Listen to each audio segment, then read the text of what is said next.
Bike जिया के घर के आलीशान गेट के सामने रुकी। जिया उतरी और बिना कुछ कहे अंदर की तरफ भागी। कुछ ही देर में वो हाथ में 2000 रुपए लेकर वापस आई। राहुल अपनी बाइक पर बैठा हुआ गेट पर लगी चमकती हुई नेम प्लेट को बड़े गौर से देख रहा था। जैसे ही जिया ने पैसे उसकी तरफ बढ़ाए, राहुल ने उसकी आंखों में देखते हुए पूछा, तो mister Baldev Singh, police commissioner, तुम्हारे पापा हैं? जिया ने अपना सिर गर्व से ऊंचा किया और एक टेढ़ी मुस्कान के साथ बोली, हाँ, क्यों? नाम पढ़कर डर लग रहा है क्या? अभी तो सिर्फ नेम प्लेट देखी है, जब पापा सामने होंगे तब क्या होगा तुम्हारा? राहुल ने बेफिक्री से पैसे पकड़े और उन्हें अपनी जेब में रखते हुए मुस्कुराकर जवाब दिया, डर? मैडम, डरता तो मैं अपने बाप से भी नहीं हूँ, तो कमिश्नर साहब से क्या डरूंगा? वैसे भी मैं यहाँ पिज्जा देने आया था, किसी का दिल चुराने नहीं जो पुलिस से डरूं। राहुल ने अपनी बाइक स्टार्ट की, एक आखिरी बार जिया की तरफ देखा और बिना एक पल गवाए वहाँ से हवा की तरह निकल गया।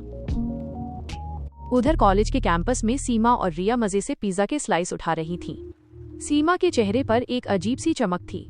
उसने रिया की तरफ झुकते हुए दबी आवाज में कहा, पता है रिया, आज शाम मैं आर्यन के साथ डेट पर जा रही हूँ। आज की रात बहुत स्पेशल होने वाली है। रिया ने शरारत से पूछा, अच्छा, इतना कॉन्फिडेंस? सीमा ने धीरे से अपने बैग से कॉन्डम का पैकेट निकाला और रिया को दिखाते हुए फुसफुसाकर बोली, ये देख, पूरी तैयारी है। आज रात फुल एंजॉयमेंट होगा, कोई रिस्क नहीं लेना चाहती मैं।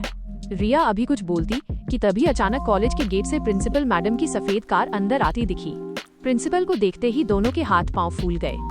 मैडम अपनी सख्त अनुशासन के लिए जानी जाती थी। सीमा बुरी तरह घबरा गई। उसे लगा अगर ये पैकेट उसके हाथ में देख लिया गया तो उसका करियर खत्म हो जाएगा।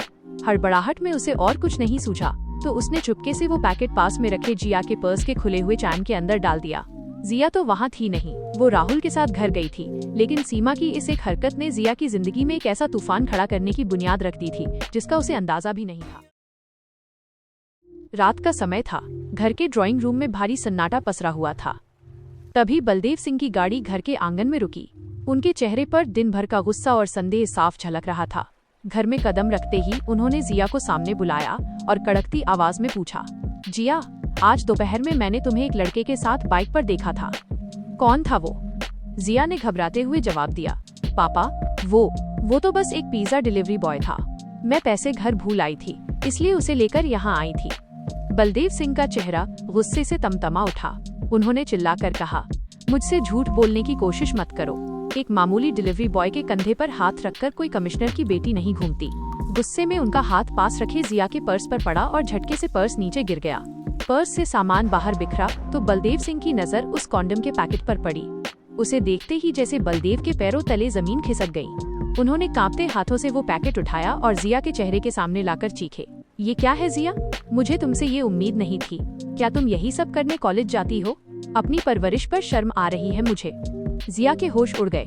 उसकी आंखों से आंसू बहने लगे। उसने रोते हुए कहा, पापा, यकीन मानिए मुझे नहीं पता ये क्या है और मेरे पर्स में कैसे आया। मैं सच कह रही हूँ। लेकिन बलदेव सिंह अब कुछ भी सुनने को तैयार नहीं थे। उन्होंने मेज पर मुक्का मारते हुए कहा, बस, बहुत सुन लिया। तुम मेरी इज्जत को मिट्टी में मिला रही हो। अब मैं एक पल की भी देरी नहीं करूँगा। इसी महीने तुम्हारी शादी कर दी जाएगी। इतना कहकर वो गुस्से में पैर पटकते हुए अपने कमरे के अंदर चले गए। जिया फूट फूट कर अपनी माँ के गले लग गई और जोर जोर से रोने लगी। उसे समझ नहीं आ रहा था कि आखिर उसके साथ ये क्या हो रहा है। अब क्या होगा आगे? जिया, जिसका सपना एक कामयाब डॉक्टर बनने का है, क्या वो इस जबरदस्ती की शादी को रोक पाएगी? क्या वो अपनी बेगुनाही साबित कर सकेगी या फिर उसकी पूरी जिंदगी से गलत करने की भेंट चढ़ जाएगी? जानने के लिए देखिए अगला एपिसोड। पिज़्ज़ा वाला।